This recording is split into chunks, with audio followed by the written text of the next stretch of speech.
El título de la presentación es Innova con el método DOIT. Vamos a ver un método que permite ir desde el reto a la solución en este esfuerzo que es siempre la innovación.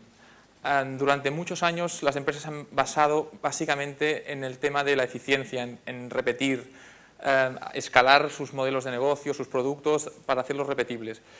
Y esa explotación, evidentemente las empresas deben continuar en ese camino explotando su negocio actual, pero también deben de empezar a explorar este símil entre explorar el futuro, innovar, explotar el presente. Porque llegará un día que ese futuro será nuestro presente y si no empezamos a explorarlo, a ver qué cosas podemos hacer, vamos a quedarnos en algún momento fuera del mercado. Evidentemente, esta sería una parte solo de la innovación, es el cómo desarrollar un proyecto de innovación. La innovación, si quisiésemos sistematizarla en nuestra organización, tiene muchos más ejes, muchas más palancas. Tendríamos que tener en cuenta la estrategia de innovación, el liderazgo, las estructuras organizativas, las métricas adecuadas para la innovación, incentivos, toda una serie de elementos. Pero uno de los más potentes y a lo mejor incluso de los mejores para iniciar el camino hacia la innovación es el desarrollo de proyectos.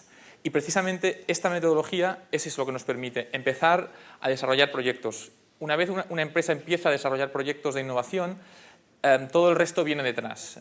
El tema de la cultura empieza a impregnarse de innovación, las estructuras organizativas se adaptan. Entonces, vamos a ver un poco qué significa esto del reto a la solución, hablando de innovación.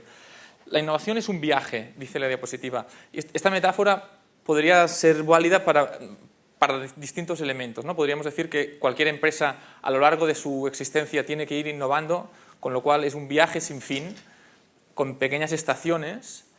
Sin embargo, la metáfora de hoy la vamos a utilizar para lo que es el desarrollo de un proyecto. Es la innovación desde el reto, un punto de partida, hasta un punto de llegada, que es la solución que vamos a lanzar finalmente al mercado. Este viaje muchas veces está lleno de incertidumbre, no es un viaje organizado donde tenemos un guía que nos lleva, sabemos desde el punto de partida qué lugares vamos a visitar.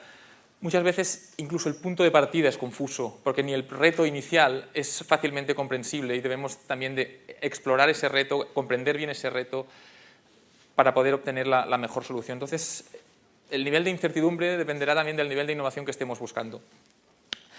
Este elemento de reto y solución va a aparecer durante toda la presentación, Y al hablar de reto me estoy refiriendo a problemas que puede existir en el mercado y que no están bien resueltos, o también a oportunidades que podamos captar, este concepto de reto, por lo tanto, vinculado a oportunidades y a problemas. La innovación es un concepto abstracto, es un concepto que tiene centenares de definiciones, unas más acertadas, otras menos, pero en realidad es muy difícil conseguir una sola definición que plasme el concepto.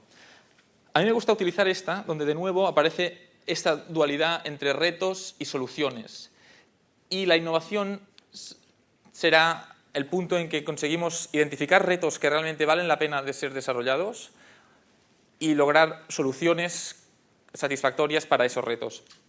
Por lo tanto, necesitamos tener visión, identificar los retos adecuados, conocerlos bien a fondo y a la vez desarrollar conceptos que resuelvan esos retos. Sin estos dos conceptos es imposible que estemos hablando de innovación. A lo mejor estamos hablando de invención, algo que es una joya tecnológica o que es algo muy creativo, pero que realmente no resuelve nada importante, no satisface ninguna necesidad, con lo cual queda en el concepto de invención, ¿no? Decía Peter Drucker que la innovación, para ser innovación, es el mercado quien va a juzgarlo, ¿no? Por lo tanto, cuando el mercado acepta nuestro producto, probablemente es porque estamos resolviendo un problema importante y porque hemos desarrollado una solución adecuada para ese problema. Sin estos dos conceptos, sin esta visión previa de identificar una necesidad o un problema que merece la pena ser desarrollado y una buena ejecución de la solución, no podemos hablar de innovación.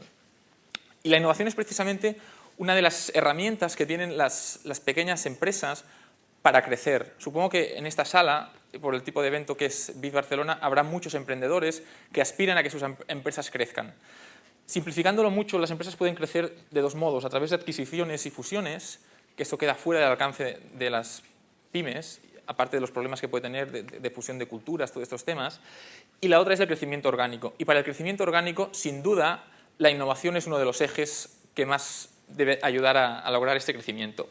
Pero ¿qué sucede en el mercado? Actualmente, en el mercado, la mayoría de productos son muy indiferenciados. Hay muy pocos productos que realmente sobresalgan. Es como este lineal de cualquier supermercado donde solo vemos nebulosa, todos vemos etiquetas de un mismo color prácticamente, todo tiene la misma imagen. ¿Y eso por qué sucede? En general, durante muchos años el management ha estado muy preocupado con el concepto este de benchmarking, de mirar qué hace la competencia, y al final se terminan trabajando las mismas dimensiones en cada sector, miramos lo que hace nuestro vecino, intentamos hacerlo igual porque si él lo hace será por algo, a lo mejor no sabemos ni por qué, pero nosotros lo copiamos, lo lanzamos y al final todos nos parecemos demasiado. Por ejemplo, en los años 80, cuando empiezan a aparecer los ordenadores, la mayoría de compañías compiten en las características técnicas de esos ordenadores y de repente Dell se da cuenta de que a lo mejor hay otras dimensiones donde puede competir y con un producto suficientemente bueno en cuanto a características técnicas decide buscar otras dimensiones, la personalización y el tema de enviártelo a casa, ¿no? Entonces, estas dos dimensiones nuevas hacen que de repente se abra un nuevo mercado para Dell que no podía competir en otras. Pues cada empresa debe buscar ser suficientemente bueno en los valores o en las características dimensiones que está actualmente trabajando el mercado, pero buscar sus propias dimensiones, esas que le van a hacer diferente. Porque justamente la innovación lo que pretendemos es que nos haga diferente, que nos haga sobresalir, que fácilmente nuestro público objetivo, aquel público al que nosotros nos estamos dirigiendo, nos reconozca y diga, estos son diferentes. Todos podemos pensar hoy también en algunas empresas que son distintas, en cualquier sector, en ordenadores, en coches. Siempre hay empresas que para su público objetivo siguen siendo distintas, pero también hay muchas que quedan atrapadas en esto que se llama la commoditization, en que todo parecen commodities, en que todo simplemente la variable es el precio. Y lo que queremos es que nuestro público esté dispuesto a pagar por nosotros porque quiere venir con nosotros porque le hemos seducido por alguno de los elementos de valor que estamos creando.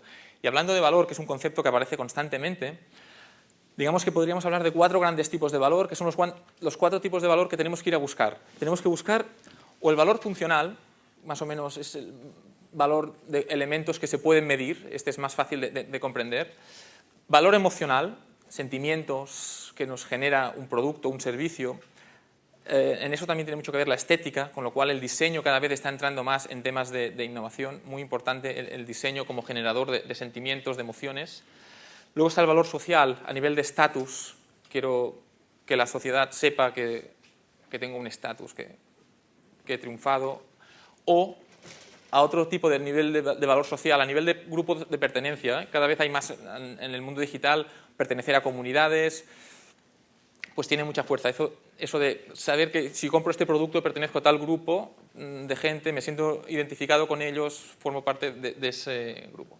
Y luego hay un valor altruista, proyectos que tienen detrás una componente social o productos que, por ejemplo, tienen desde comercio justo o productos que son respetuosos con el medio ambiente. Es decir, a mí me generan una sensación de bienestar porque están alineados con mis valores y de un modo altruista estoy colaborando con esos valores. Por lo tanto, tenemos que identificar nuestro segmento de mercado qué valora realmente e intentar darle alguno de estos 4 elementos de valor. En realidad, lo ideal es, si somos muy funcionales, ponerle algo de emoción. Si somos todo emoción, ponerle algo de funcionalidad. No se trata de irnos tanto a los extremos como buscar un mix. Bien, hecha esta pequeña introducción donde tampoco hemos dicho grandes cosas, hemos visto que la innovación es el mix entre identificar retos o problemas que merezcan la pena ser resueltos y ejecutar la solución de manera satisfactoria para conseguir ser diferentes y crear alguno de estos tipos de valor, diferenciarnos de nuestros competidores. Pero ¿cómo innovar? A partir de aquí vamos a ver este método Do It, cómo se basa en tres principios. O sea, para innovar hay 3 principios. El primero va a ser el de innovar en torno a experiencias. No nos vamos a centrar en un producto concreto, vamos a tener una visión mucho más amplia. Ese producto en la vida de mi cliente o en su trabajo, o en su entretenimiento, en el momento de uso, ¿en qué contexto está? ¿Qué más hay a su alrededor? No lo vemos como algo individual. Luego, esto desde el punto de vista del cliente, pero además yo voy a tener que crear también una innovación sistémica. Voy a tenerlo que ver como un puzzle. Ahora voy a profundizar en cada uno de estos puntos. De momento solo anuncio los 3 principios. Y En tercer lugar, tengo que tener métodos y herramientas estructurados, pero a la vez suficientemente flexibles como para modificar, ya que un proyecto de innovación, cuando yo empiezo, no sé hacia dónde me va a llevar. A lo largo de este viaje del que hablábamos antes, tengo que ser capaz de, si estoy recogiendo información, aprendizajes nuevos, inesperados, poder rectificar y reencauzar mi viaje. Con lo cual necesitamos esa estructura, pero con un punto de flexibilidad. El do it es, porque cada una de las fases, definir, la de observar o idear y transformar. Entonces, el primero de los puntos es este de innovar en torno a las experiencias. Nosotros, cuando compramos un producto o estamos alquilando un servicio, lo hacemos para satisfacer una necesidad, para resolver un problema. Y seguramente, a lo mejor, en torno a ese producto, nosotros vamos a vivir una serie de experiencias. Y esto es muy importante, es decir, no tenemos que innovar solo, no sé, por ejemplo, innovar en la botella de agua está bien, pero tenemos que ir un poco más allá. Un ejemplo que todos conocemos, Nike.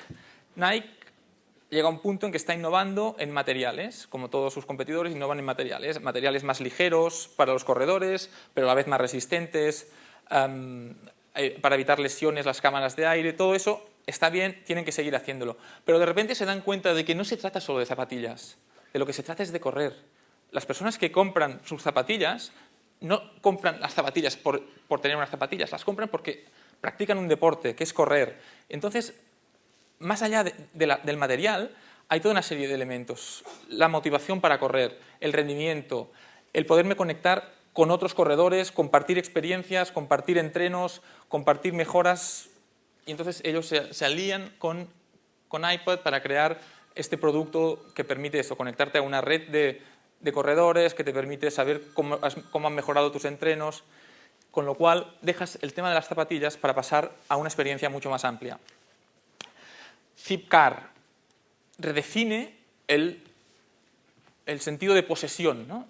Siempre hemos tenido un modelo, tenemos el coche en casa, compramos el coche y tenemos los beneficios y los perjuicios, digamos, todos los esfuerzos que supone tener un coche. Ellos, en torno a esa experiencia de tener un coche, también innovan y van más allá de venderte un coche, que no es el caso. En este caso, ellos te dan la propiedad de un coche, por decirlo de algún modo, o los beneficios de ser propietario de un coche, sin tener todas las cargas, con lo cual tú puedes pagar una suscripción anual y después puedes alquilar el coche por horas, por fracciones de hora, en el momento en que tú lo necesitas. Por lo tanto, eres de algún modo propietario de un coche sin tener ni que pagar el seguro, ni que buscarle un parking al coche, ni que pagar las revisiones, todos estos elementos que suponen una carga. Entonces, primer concepto, innovar en torno a la experiencia, ver realmente el producto, para qué lo utilizamos y entenderlo en profundidad. El segundo punto es enfocar de manera sistémica. Mi innovación, aunque haya una innovación central, va a ser una pieza de un puzzle. No puedo pensarla como aislada. En torno a esta pieza del puzzle tengo que encajar el resto de piezas para que eso tenga mucho más sentido. De este modo va a ser mucho más difícil que me copien y además voy a tener más posibilidades de enamorar, de seducir a mis clientes. Por eso necesitaremos herramientas que ayuden a integrar la solución en un todo. Mapas de actividades, seguramente muchos conoceréis el modelo de negocio, uno de los más conocidos en cuanto a representaciones es esta del Canvas, de los 9 módulos del modelo de negocio, o 10 tipos de innovación y ver en qué nivel de innovación estoy en cada uno de estos tipos. Es decir, estas u otras herramientas que me ayudan a ver cómo mi innovación encaja en un todo y cómo puedo también innovar en otras partes. Un ejemplo, ejemplo típico, seguramente hasta ya demasiado típico, pero es muy fácil de que todos comprendamos. Antes del iPod existían otros reproductores de música digital, sin embargo no tuvieron éxito. Y la gran innovación del iPod no es el iPod en sí, no es que fuese mucho más poderoso tecnológicamente, ni en el diseño, sino la gran innovación está en este sistema alrededor del iPad. Tengo un servicio para donde puedo descargarme música de manera legal, que en ese momento era un tema importante. Además, gano también dinero con esas descargas. Existe todo el universo Apple con las tiendas, promoción de la marca, universo de accesorios. Es decir, se construye un universo. Seguramente aún encontraríamos muchos más elementos que crean este sistema. Otra empresa que hace algo similar es Nespresso. Tienen una innovación puntual, que es el tema de las cápsulas, el tema de las cafeteras. Luego, a partir de ahí, crean unas tiendas casi que parecen joyerías de lujo donde venden sus productos. Además está la promoción de la marca con George Clooney. Todos estos elementos crean un todo. Por lo tanto, tenemos que pensar en las experiencias de nuestros clientes cuando vamos a intentar entender el reto, y tenemos que darles soluciones que formen un sistema. Y para ello necesitamos métodos estructurados, pero suficientemente flexibles. Y el método DOIT es un método que tiene 4 partes. Hemos dicho: definir el reto, observar, aprender y escuchar, idear y filtrar, transformar y testar. Vamos a ir viendo un poco cada una de estas fases, pero antes hemos hablado de que el diseño cada vez es más importante, y esta metodología recoge mucho de diseño en cuanto al modo de trabajar de los diseñadores. Está dentro de la corriente que se ha dado por llamar en Design Thinking, que intenta situarse en un punto intermedio entre las escuelas de negocio y las escuelas de diseño, aprovechando lo mejor del pensamiento analítico y lo mejor del pensamiento intuitivo. La secuencia es empezar explorando el reto, es decir, empezaremos definiendo el reto. Probablemente de partida lo definiremos mal, con lo cual tampoco pasa nada si lo definimos mal, porque esto, pese a que he hablado de fases, más que fases son estados o modos de los que iremos yendo de uno a otro. Esto no es lineal. Por lo tanto, empezaremos definiendo el reto, pero probablemente antes de llegar a esa T habremos redefinido el reto de nuevo, porque es un constante de conocimiento nuevo que va apareciendo, y tenemos que ir explorando esta área del reto. Una vez llegamos a estos insights, estas revelaciones de oportunidad, hemos explorado todo este reto, pasamos a explorar el área de la solución, cosa que también se puede hacer alternativamente. Podemos ir explorando el área del reto y el área de la solución. Definiremos unos criterios o principios de diseño, a partir de los cuales empezaremos la ideación, empezaremos todo el proceso que ahora iremos viendo, hasta llegar a la solución. 2 temas importantes. Normalmente cuando se nos plantea un reto, vale, tenemos el reto, tenemos esta tendencia a pasar directamente a la solución. Sin embargo, cuanto más tiempo pasemos aquí, cuanto más recursos dediquemos a esta parte, más fácil será que la solución sea realmente convincente y sea realmente exitosa. Y el otro tema es empezar. Mucha gente también empieza con una solución, con una idea. Ya tiene una idea preconcebida y a partir de eso quiere emprender un proyecto. Si es el caso de que alguien tiene una idea, que intente ir atrás, que intente decir: vale, la idea la guardo, la anoto, pero me voy atrás. Voy a empezar desde el reto. Veo qué resuelve mi idea, cuál es el reto, porque de ese modo podré identificar mucho más los defectos de mi idea. Además de eso, dentro de este espacio, una idea sería un puntito. Hay muchas ideas que caben aquí. O sea, estoy ya apostando por una idea cuando hay muchas soluciones que podrían resolver este reto. Entonces, para iniciar el método necesitamos 2 cosas. El primero es un reto, un problema, una oportunidad. Muchas veces empresas pueden encontrar estos retos de manera informal, pero sí es mucho más conveniente, si se pretende innovar de manera sistemática, el tener, que en la presentación no hablamos de ello, pero previamente el tener una estrategia de innovación con unos vectores, unas dimensiones en las que yo quiero innovar y buscar retos en cada una de estas dimensiones, incluso tener un portafolio de retos, por ejemplo, en urgencia de implementación e impacto, o en los ejes en los que se quiera tener ese portafolio de retos. Por lo tanto, sea como sea que conseguimos el reto, necesitamos un reto y necesitamos, siempre que sea posible, un equipo multidisciplinar. Necesitamos diferentes miradas, necesitamos gentes con experiencias de vida también diferentes, con distintas disciplinas detrás, con estilos cognitivos diversos. Cuanto más diversidad tengamos, más miradas tendremos distintas tanto del reto como de la solución. Bien, pues empezamos con el primero de los modos o estados, que es el de definir. Y definir el reto es algo que normalmente hacemos muy rápidamente. Ponemos un reto, por ejemplo, ¿cómo puedo mejorar la experiencia de retail de mis usuarios? O ¿qué más puedo hacer en el sector X? Y ya está. Y de ahí ya saltamos, venga, ¿qué soluciones? Venga, brainstorming, y vamos a las soluciones. Claro, entre estos 2 puntos hay mucho trabajo que hacer si realmente queremos comprender en profundidad todas las implicaciones que tiene este reto. Básicamente, hay 3 puntos que son importantes, es formulación del reto, es decir, la redacción de ese reto tiene que ser la adecuada, verbos de acción o cómo podemos, algo que incite a un desafío, entonces, y exactamente qué viene detrás. Entonces, eso que parece tan sencillo también debe ser motivo de reflexión. Comprender bien este reto, ahora lo veremos, es decir, cuestionarnos preguntas alrededor del reto para entenderlo. Vamos a ver en el siguiente diapositiva. Y descomponerlo. Descomponer ese reto, pondremos, por ejemplo, utilizando un diagrama de árbol, un mapa mental, desmenuzar ese reto en subretos que van a ser mucho más abarcables y desde esos subretos empezar a analizar hasta llegar al reto total. Comprender el reto pues es formularse preguntas como esta o similares. ¿Para quién es un problema? ¿Por qué es un problema? Entender realmente por qué es un problema. ¿Por qué es importante para mí como empresa o las personas a las que afecta el problema?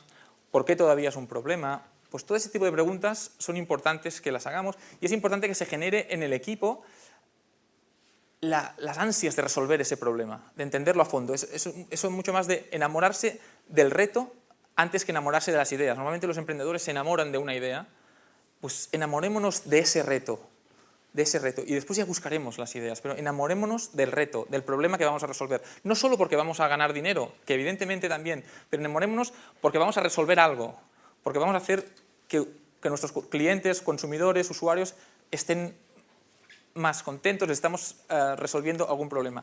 Y lo que decía del mapa mental o diagramas de árbol, cualquier tipo de gráfico, ponemos en el centro nuestro reto y en torno a esa idea central, a cómo podemos mejorar la experiencia de nuestro cliente en nuestras tiendas, pues empezamos a ver qué subdominios hay, qué elementos están relacionados con este reto central. Y a partir de ahí es cuando vienen estas preguntas, el tema de empezar a ver qué sé, y a lo mejor muchas cosas es no sé nada. Bien, ya sabemos que no sabemos, que no es poco, sabemos que ahí tenemos que intentar averiguar cosas. ¿Qué debo averiguar? Pues empezamos a entender qué áreas de nuestro reto debemos averiguar. ¿Cómo obtendré esa información? Y poco a poco voy viendo qué es lo que voy aprendiendo. El siguiente punto es el de observar. Aquí lo que pretendemos es realmente entender el contexto y entender, es observar, escuchar y aprender. Lo que queremos es aprender el reto. Lo observaremos o escucharemos tanto al contexto, que hablaremos de tecnología, de tendencias, competidores, modelos de negocio emergentes, todo lo que hay en ese contexto, como al usuario o cliente. Y a partir de que hemos observado, volveremos a nuestras oficinas, ahí expondremos toda esa información e intentaremos extraer esos diamantes en bruto que pueden ser el combustible para iniciar la siguiente fase, que es la fase de la ideación. Para hacer esto, tenemos que tener en cuenta que nuestra solución deberá recaer en esta intersección, es decir, deberá ser deseable para nuestros clientes, deberá ser factible a nivel de capacidades, a nivel de tecnología, con lo cual incluso a lo mejor encontramos una solución para la que no disponemos de capacidades, pero podemos buscar partners, y también será una solución que evidentemente tendrá que ser rentable. Pues eso tenemos que analizar el problema desde estos 3 ángulos. Necesitaremos entender tecnologías, necesitaremos entender tendencias, necesidades, problemas de los clientes, entender cómo son los competidores, entender nuevos modelos de negocio, todo eso para después poder definir la mejor solución. Cuando hablaba de entender el contexto, me refería a esto, ¿no? Entender tendencias, tecnología, competidores, podríamos añadir más áreas y tener pues, una caja de herramientas. Algunas herramientas son más tradicionales del management, otras son adoptadas del diseño, para ir entendiendo un poco todas estas dimensiones del contexto. Además del contexto, también necesitamos que nuestros clientes y usuarios pasen por este proceso y acercarnos mucho a ellos. Normalmente, ahora hablaremos de esto, se han utilizado un tipo de técnicas que sirven en cierta medida, pero que ahora cada vez más hay nuevas técnicas que son estas técnicas de etnografía de las que hablaremos un poco en un momento. Entonces, entender a nuestro usuario es clave porque cada vez hay más estilos de vida distintos, cada vez hay más tendencias, trabajamos de manera distinta, entretenimiento, en cualquier área de la vida, en el trabajo, en el entretenimiento, en el hogar, hay mucha más diversidad. Y una de las cosas que está sucediendo es que el conocimiento en las empresas en cuanto a tecnología y en cuanto a modelos de negocio cada vez es mayor, el conocimiento es mayor, sabemos cómo hacer cosas, pero cada vez el conocimiento decrece en cuanto a qué hacer. Años atrás la diversidad era mucho menor, o sea, había productos masivos, mucha menos posibilidad de elección por parte de los clientes, con lo cual esto no era una problemática, pero de repente es infinita. Las posibilidades que tiene hoy un consumidor, bueno, infinita evidentemente no, pero son enormes, son numerosas. Y cada vez el conocimiento de qué hacer, es decir, el entendimiento de las personas, de su estilo de vida, de cómo trabajan, de su entretenimiento, de cómo aprenden, temas de formación, cualquier tema va decreciendo, no sabemos exactamente qué hacer. Para ello necesitamos centrar mucho, veis que el contexto, he hablado un momento rápido, se entiende fácilmente, tendencias, tecnología, competidores, sin embargo nos vamos a centrar mucho en el tema de usuarios. Hay tres grandes tipos de investigación. Una investigación que sería centrada en datos estadísticos, el número de hogares monoparentales ha crecido en España tanto por ciento, X%. Bien, eso es un dato estadístico que me puede dar un principio para una pequeña idea, algo, pero realmente es difícil de accionar. Hay otro tipo de investigación, que es la que se ha hecho tradicionalmente, que es la que es centrada en el producto. Me dan un producto y me dicen si me gusta más en blanco, me gusta más en negro, si este botón lo pondría aquí o lo pondría más allá. Bien, está centrada en la solución. Este tipo de investigación es adecuado, es interesante. En el método DOIT se utiliza, pero no en esta fase. Se utiliza cuando ya tengo soluciones, cuando ya tengo algo que mostrar. En este estadio yo no tengo nada que mostrar. En este estadio lo que estoy es investigando, lo que estoy es descubriendo.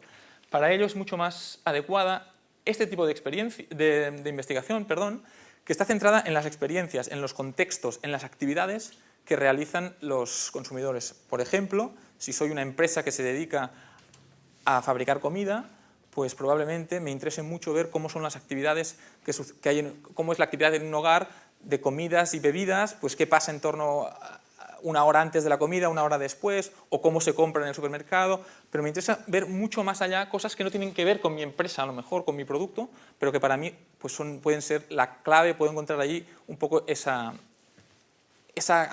llama que encienda la idea.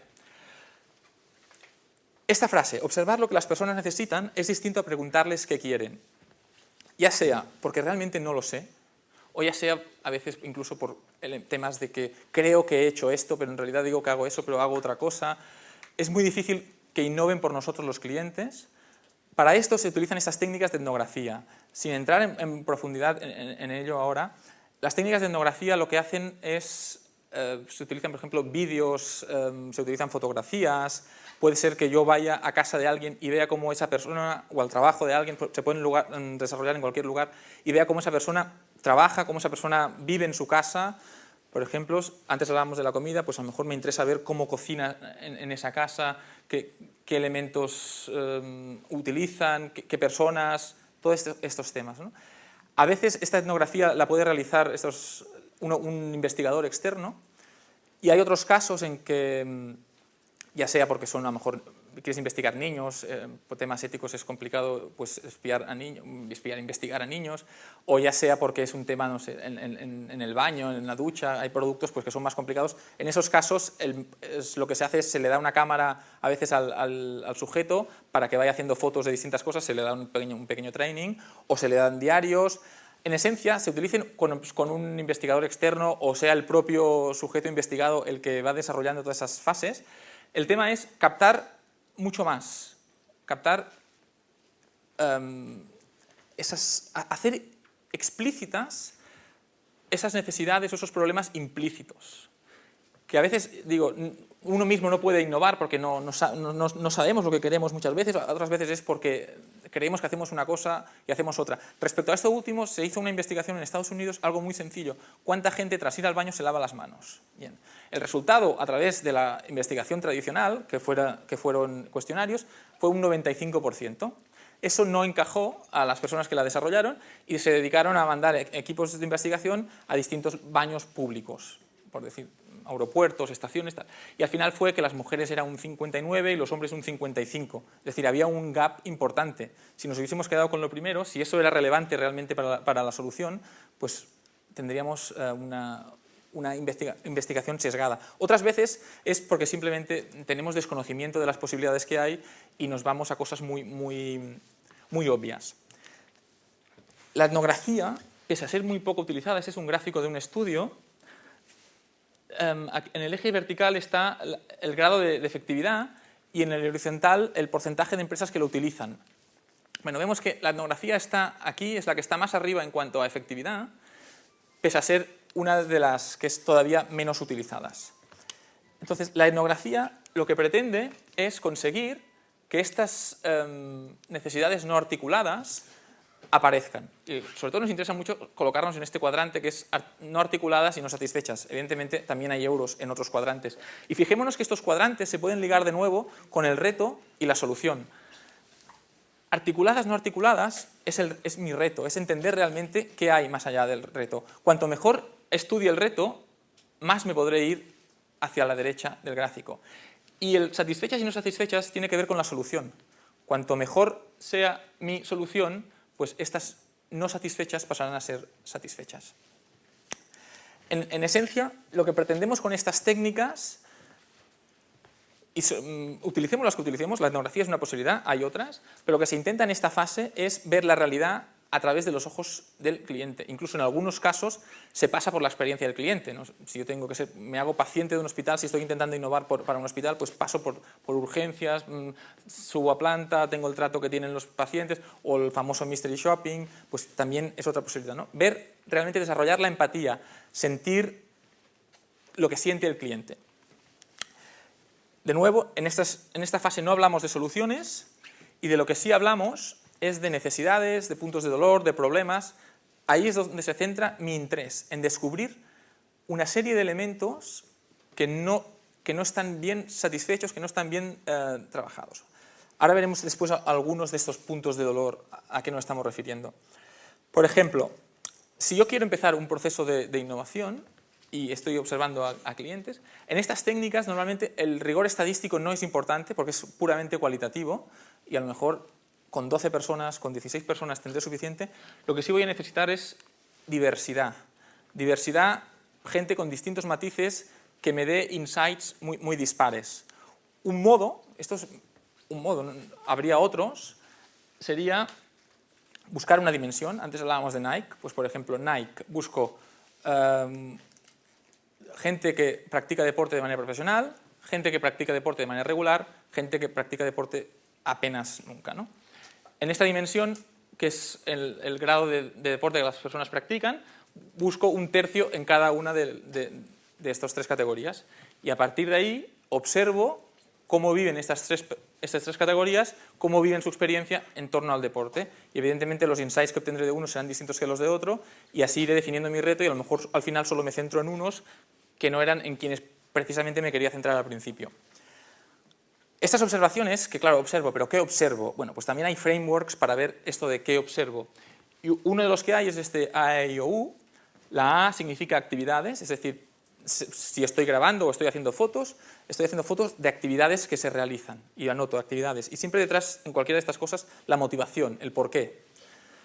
Actividades, entornos, en qué entorno tiene lugar esa actividad, qué interacciones se realizan, qué mensajes se intercambian, cuáles son los objetos que se utilizan para realizar la actividad y qué usuarios la realizan. Y siempre los porqués detrás. Y cosas que podemos buscar, solo algunas, pero señales que a los que podemos prestar atención, ¿no? Un sobreesfuerzo para realizar una tarea que parece que no debiese ser tan difícil, frustración, otros usos, todos seguramente, aunque ahora nos cueste pensar algún caso, utilizamos un producto que está hecho para una cosa y lo utilizamos para otra porque no tenemos una solución mejor y buscamos como soluciones mucho más hogareñas. Pues ahí también hay posibilidades de innovación. Cosas que nos sorprendan a nosotros, incoherencias. Soy muy feliz pero con una cara triste, pues ese tipo de incoherencias también son señales que tenemos que prestar atención.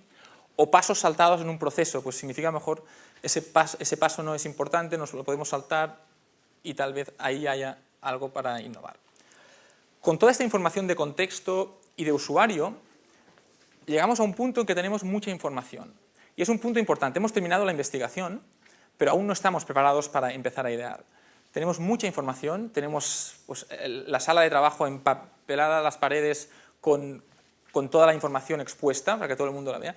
Y ahí es otra de las cosas que a las empresas nos cuesta mucho hacer, que es pararnos, reflexionar con todo lo que tenemos y intentar sintetizar toda esa información. Para eso también hay métodos y herramientas, aunque ahora aquí no vamos a ver ninguna, que nos ayudan a pasar toda esa información a cosas mucho más puntuales, que van a ser realmente el combustible para la siguiente fase, que es la fase de ideación. Entonces buscamos esto, insights. Insights, el término inglés, traducido al español, vendría a ser esto, una revelación de oportunidad. Y estos insights, y por eso lo del equipo multidisciplinar también es muy adecuado, estos insights, pese a ver nosotros lo mismo, podríamos estar viendo lo mismo, personas distintas, pero el insight que obtendríamos sería también distinto, porque hay una gran parte de subjetividad, hay una gran parte de eso que decíamos antes de intuición, incluso algo de arte, con lo cual es importante ver distintos perfiles.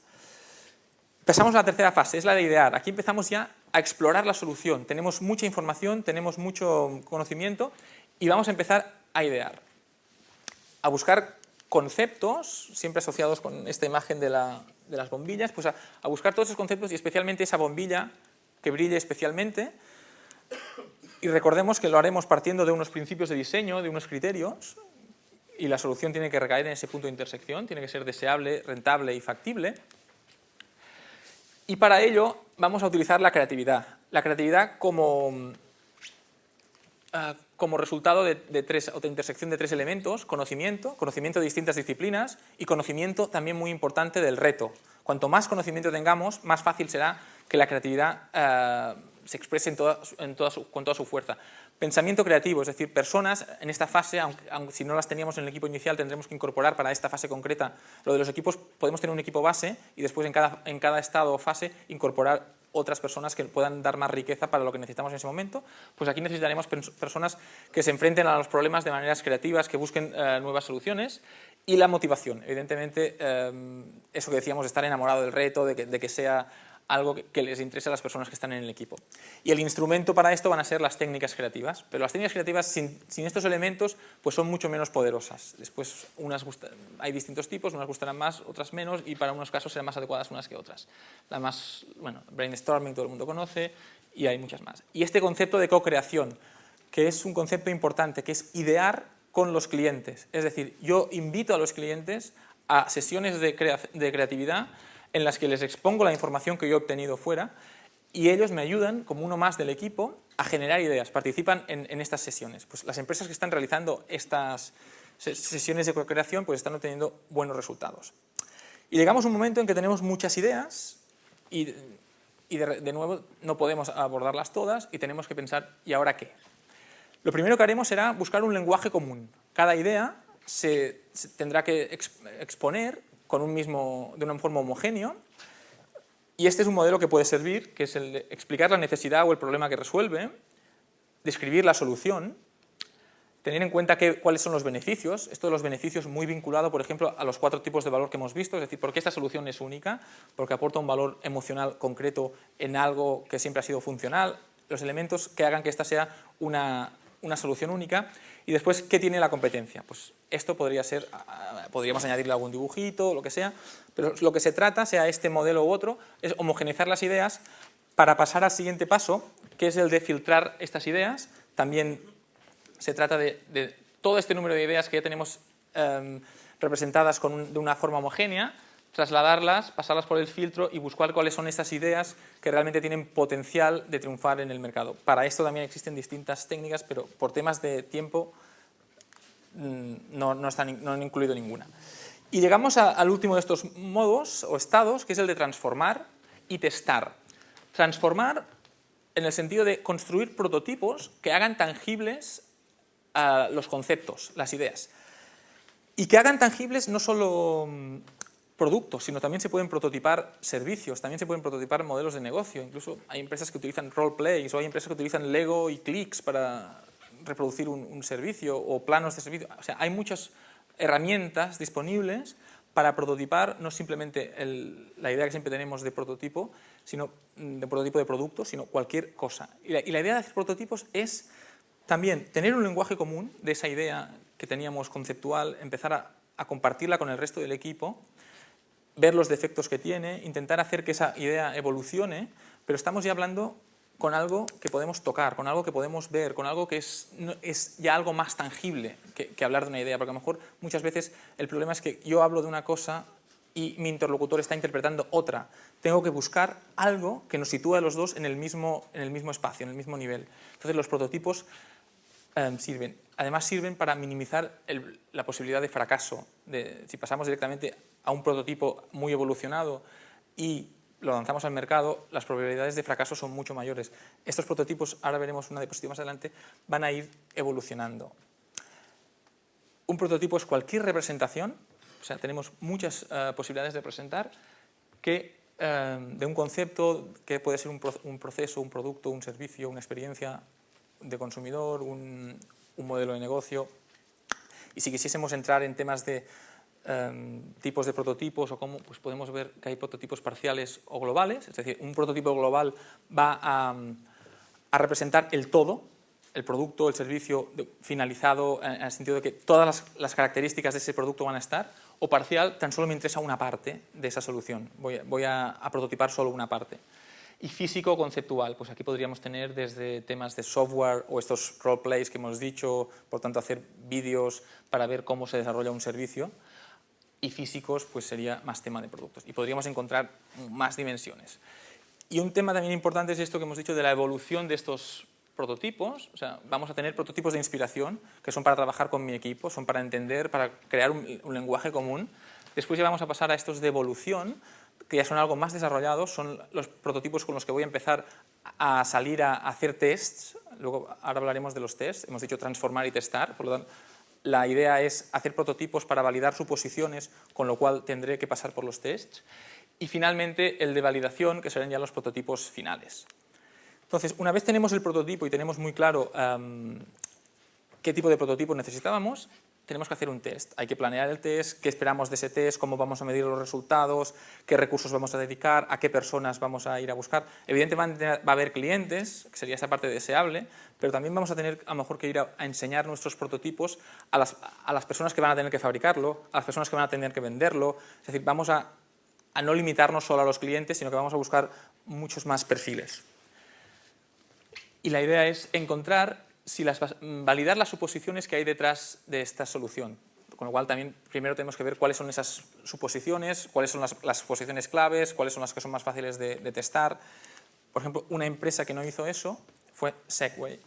Esta empresa, antes decíamos invención y visión, pues seguramente estaría una empresa que inventó, o sea, un producto tecnológicamente muy avanzado, muy creativo, pero que no resolvía ningún gran problema, o al menos el problema que ellos querían, que era el transporte urbano de las personas, ¿no?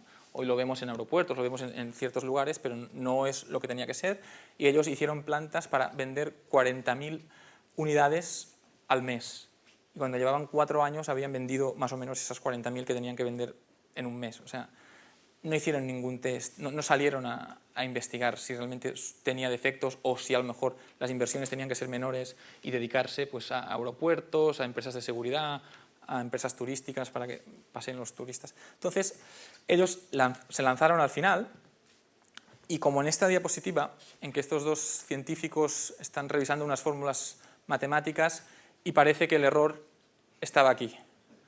Pues el tema de Segway un poco queda ilustrado con esto, ¿no? A lo mejor el error estaba muy al principio, pensar que el público objetivo era uno y no otro. Pues para eso sirven los tests. Cuando realizamos los tests, sí hablamos de soluciones, sí podemos utilizar esa investigación que hemos dicho que era mucho más centrada en el producto, focus groups, más tradicional, si bien es cierto que según el tipo de innovación, también los focus group tienen un peligro, que si son innovaciones más o menos radical, pueden no ser entendidas. Por ejemplo, si Sony hubiese hecho caso de los focus group en los años 70, nunca hubiesen salido los Walkman, porque parecía que nadie quería escuchar música en privado y moviéndose. O sea, la música era para compartir con otros. Vamos a ver un vídeo donde un poco ilustra con un punto de humor esta situación.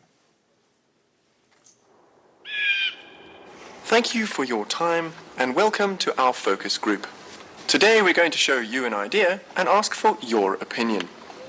This is called a wheel. Now, according to its developers, it'll change the way we work and live. Why? Because it rolls. It can also be added to wagons to make moving a heavy load easier. Your opinions? If it rolls, that means it could roll away and get lost, right? Or it could roll over your foot. It's the round shape that disturbs me. It's very feminine. I can't imagine any caveman wanting to be seen with that. I wouldn't. And this added to wagons thing, it sounds very complicated. Is there an easier version? You know what? Do you have it in square? No square.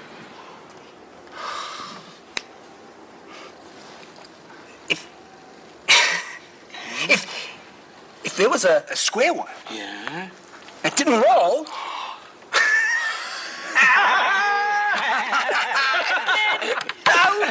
Then maybe I would think about buying one.